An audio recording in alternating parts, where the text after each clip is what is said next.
स्वामी परीक्षा घेतात तेव्हा या गोष्टी होतात. या गोष्टी तुमच्या सोबत किंवा तुमच्या घरात सुद्धा होत असतील तर समजून जा की स्वामींची परीक्षा सुरू आहे आणि या परीक्षेत तुम्हाला उत्तीर्ण व्हायचे आहे. मित्रांनो, जेव्हा आपण स्वामींच्या एक मठात केंद्रात जातो, आपण सेवा सुरू करतो आणि मग आपल्याला असं वाटतं की माझ्या अडचणी कमी व्हायच्या तर जाऊ द्या, पण ह्या अडचणी तर वाढता आहेत.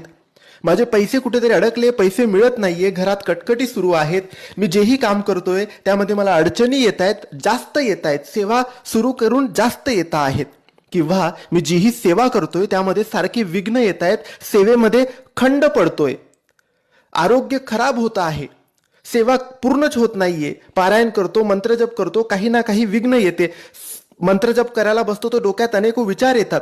हीच असते स्वामींची परीक्षा आणि या परीक्षेत आपल्याला उत्तीर्ण व्हायचे. सगळ्या गोष्टी बाजूला ठेवून सेवा पूर्ण करायची आहे.